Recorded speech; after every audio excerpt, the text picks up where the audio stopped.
Yo, salut camarade. Vous vous souvenez comme quoi hier j'ai fait un petit peu de maintenance pour vérifier que tout était bien, pression, huile, radiateur, euh, refroidissement, frein, etc.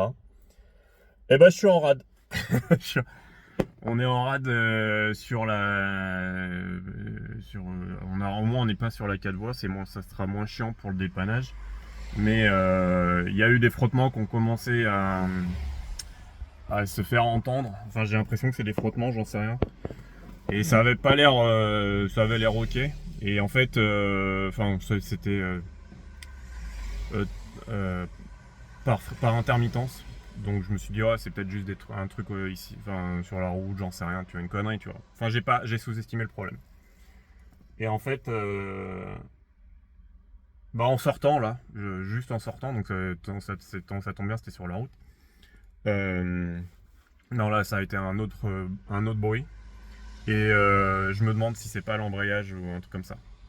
Ça a fait un frottement très très énervé, ça a commencé à fumer. Donc voilà, je sais pas ce que c'est, je peux pas vous dire parce que comme vous le savez, je connais rien en mécanique. L'idée c'est d'apprendre, mais pas en étant en panne à 50 km de chez moi. Et je suspectais pas qu'il y avait un problème avec, enfin voilà, les problèmes. Du coup, il y avait peut-être effectivement des trucs qui chauffaient, mais pas ce que je pensais. Des choses auxquelles j'avais pas forcément pensé. Donc voilà, donc là, bah, matinée foutue, on attend le dépannage et puis le remorquage et non, comment on dit le rapatriement. Et puis voilà, je vous tiens au courant si jamais j'ai des nouvelles. Ce sera pas moi qui m'occuperai de la réparation, normalement, puisque là je l'ai faite. Là, le véhicule, on est dimanche, donc le véhicule va finir au dépôt du dépanneur. Et ensuite, il va être déposé dans un lieu, dans un garage proche de là où je suis actuellement et pas proche de chez moi, puisque je connais pas les distances, mais a priori, on commence, enfin, je rentre déjà dans les distances, les longues distances.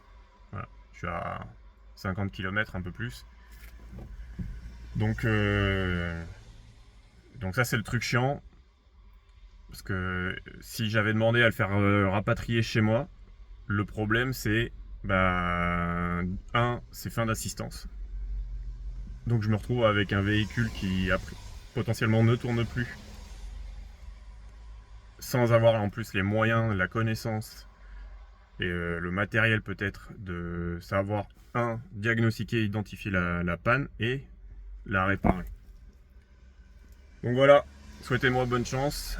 Parce que oui, parce que du coup la fin d'assistance, ça fait que je me retrouve comme ça et après le reste je dois me démerder. Donc je dois me démerder pour transporter le véhicule, soit le réparer moi-même, soit le transporter dans un endroit. Et ben j'ai toujours pas le matériel pour transporter un véhicule. Donc souhaitez-moi bonne chance, c'est bon courage. Et puis de toute façon pour vous ça sera assez instantané normalement. Et je vous tiendrai au courant de ce qu'il en est. Salut camarades, on est maintenant jeudi 5 mars. Je sais plus si je vous en ai déjà parlé, donc dans le doute, je vais le refaire. J'ai eu une panne avec le Vincent. Et donc là, pour ceux qui sont nouveaux, le Vincent, c'est mon 504 pick-up. C'est un véhicule Peugeot de 1983 pour le coup. Et donc j'ai eu une panne dimanche matin. Panne sévère. Euh, et j'ai enfin la solution, enfin une piste. A priori, donc là elle est dans un garage spécialisé voiture ancienne jusqu'à 1985. Donc parfait, sauf que c'est un garage qui est pas du tout à côté, enfin qui est pas vraiment à côté de chez moi. C'est un garage qui est genre à, je sais pas moi, 50, 60 km, un truc comme ça. Donc pas très pratique. Mais c'est pas le sujet pour l'instant. Le sujet, c'est que a priori, la panne que j'ai, c'est que... Alors, pareil, ça reste un peu hypothétique, parce que vu le travail que ça demanderait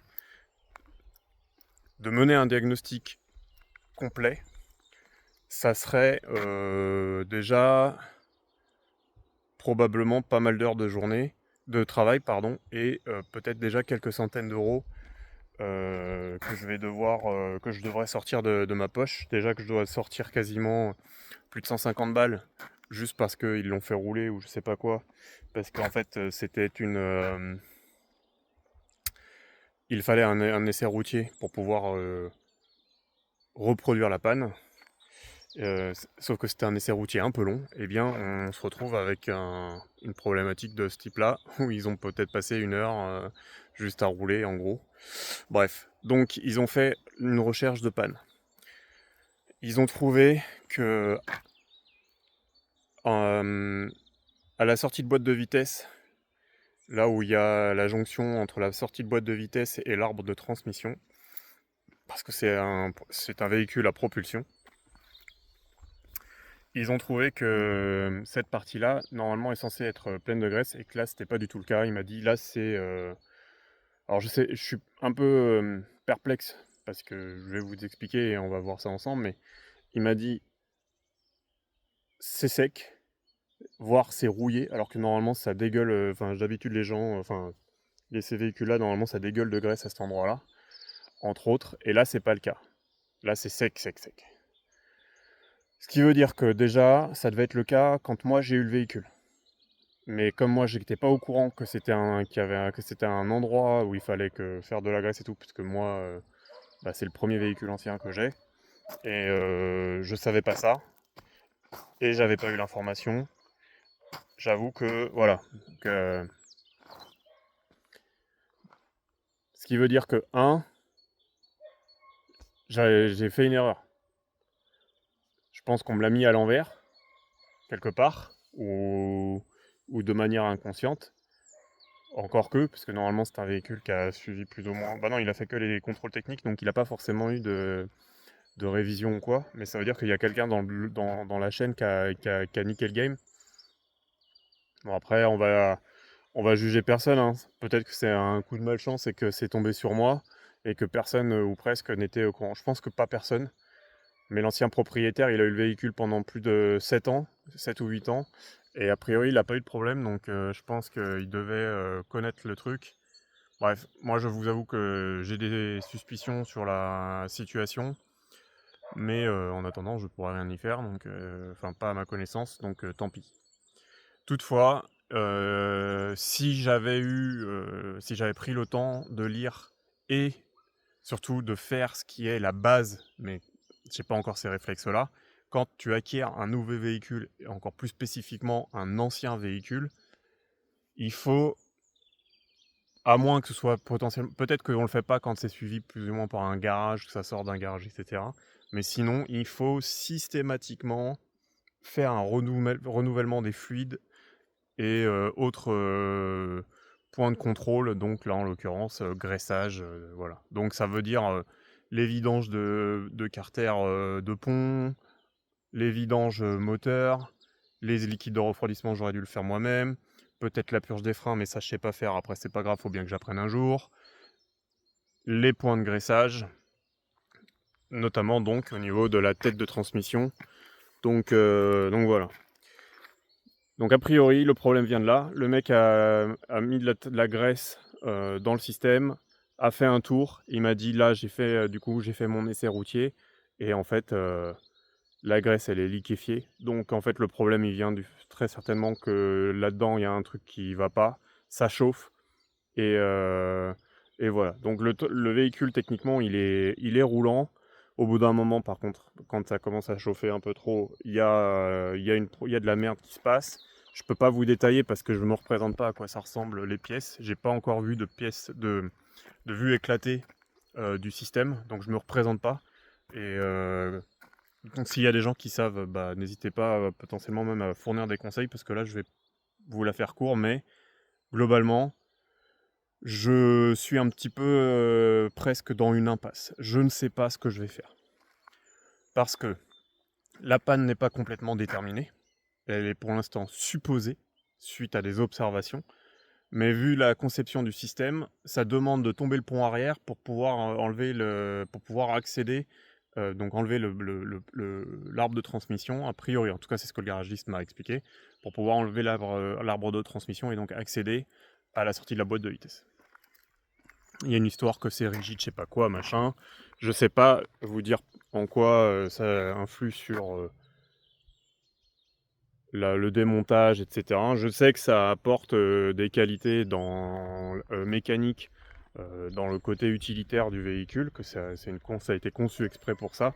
Je sais pas rentrer plus dans le détail, donc s'il y en a qui savent, n'hésitez pas, pareil, en commentaire, vous laissez votre savoir en commentaire, moi ça m'aide et ça aidera les prochains.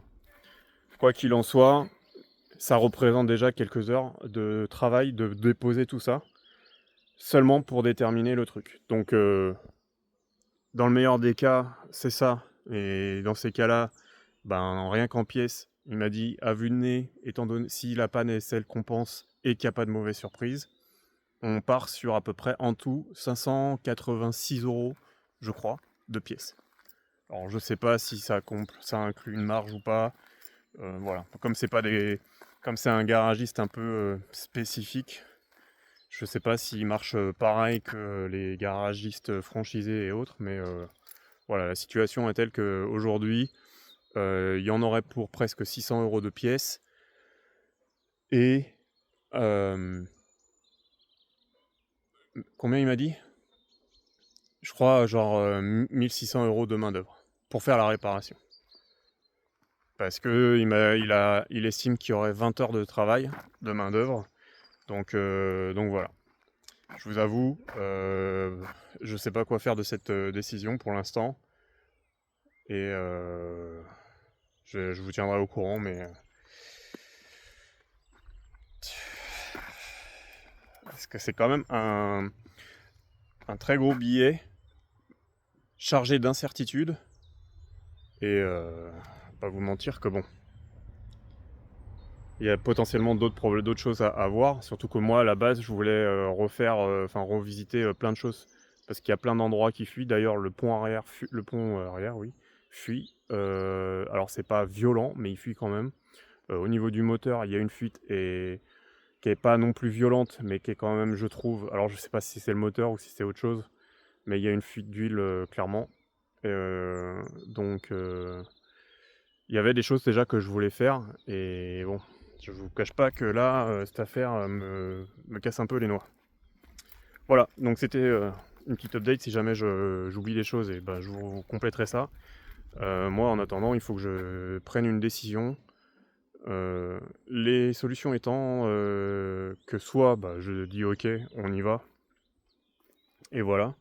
Techniquement, j'ai les fonds, parce que j'ai un peu d'économie justement pour les coups durs. Mais le problème, c'est qu'il y a trop d'incertitudes pour cet investissement-là. Donc, je vous étale un petit peu mes options. 1, on donne le feu vert, et donc c'est les réparations, etc. Avec potentiellement... Alors, dans le meilleur des cas, ça se passe bien. Dans le pire des cas, ça se passe pas bien. Démontage compliqué parce que ceci, cela, potentiellement, parce que bah, c'est un ancien véhicule. On ne sait pas depuis quand les choses ont été dévissées ou pas.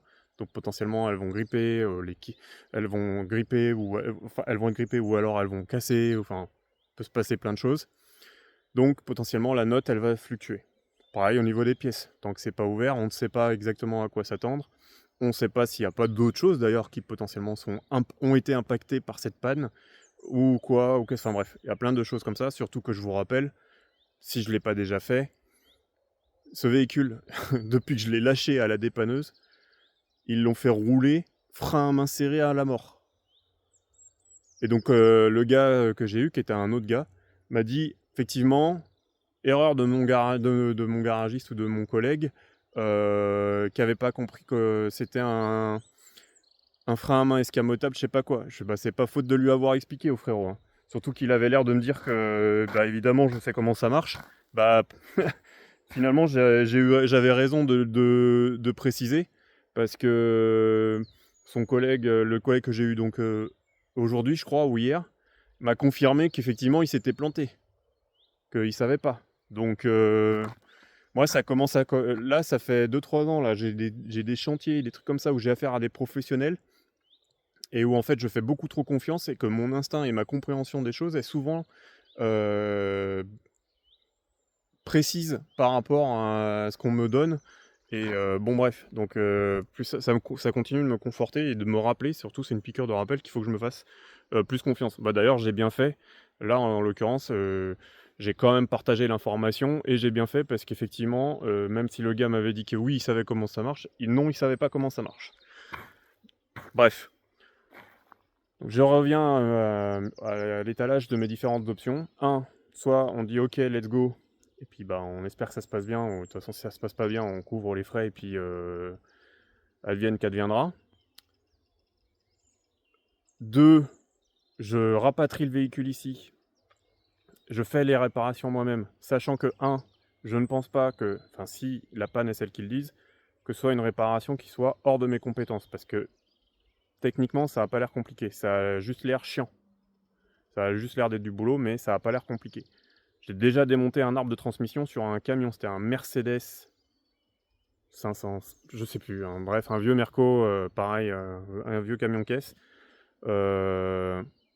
Bon, là c'était, j'avais pas à démonter le pont, mais c'est pas beaucoup plus complexe, ça va. Ça devrait aller, mes compétences sont limitées, mais quand même. Mais de toute façon, je pars quand même du principe que si c'est bien la panne que le monsieur il m'a décrit, avec potentiellement les pièces qu'il m'a indiquées, etc., je pense que je peux le faire. En gardant en tête il faut que j'ai un backup, donc que je trouve soit quelqu'un qui soit capable de le faire et qui soit disponible si je suis en galère, ou un garage plus proche de chez moi, qui sera donc logistiquement plus pratique pour moi, et d'aller les voir et leur dire bon bah voilà, j'ai ces pièces-là, j'ai cette panne-là, combien vous prenez pour faire le boulot? Parce que voilà, sachant que j'aurai très probablement déjà démonté des pièces, donc il y aura déjà du boulot en moins à faire, donc potentiellement voilà. Mais je partais pas de ce principe-là, je pars du principe que je sais à peu près combien ça va me coûter, dans le pire des cas j'aurais perdu du temps, mais de toute façon j'aurais quand même acquis des connaissances, j'aurais acquis un peu de pratique, etc. Donc voilà. Et ben en fait c'est à peu près mes 2 solutions seulement. La troisième, c'est acheter un autre véhicule. Je sais, c'est un choix qui paraît un peu bizarre, mais je partirais sur plutôt quelque chose d'un peu plus récent. Je pense notamment partir sur quelque chose de type Dacia Duster 4x4. Ça, c'est un truc, voilà, en occasion, un truc pas trop cher. Bon, après, forcément, pas trop cher, ça veut dire qu'il peut se passer des dingueries, mais on va voir. Mais c'est l'idée. Comme ça, je peux quand même m'occuper du pick-up, mais j'aurai plus de temps. Parce que là, aujourd'hui, pareil, hein, le problème, c'est que j'ai pas tant de... J'ai plein de places, mais pas tant de places qui se prêtent au jeu de faire de la mécanique. Voilà. Ça, c'est un peu le problème. Et j'ai pas forcément beaucoup de matériel pour faire de la mécanique. Genre, j'ai que 2 chandelles, mon seul cric, c'est un cric bouteille, enfin, bref, voilà, quoi. C'est un peu limité. J'ai d'autres outils, je pense que globalement, voilà. Par contre, pareil, j'ai pas trop de connaissances, donc ça demandera du temps. Et voilà, plein de choses un petit peu comme ça.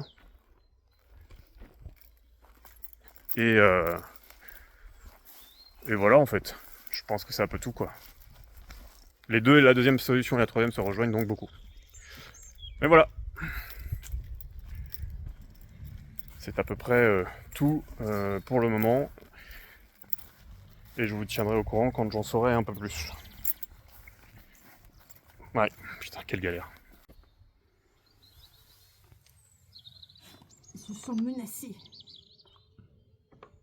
Stylé. Oh, il a des genres de picots sur les... Quoi, les trucs noirs sur les côtés de lui? De elle.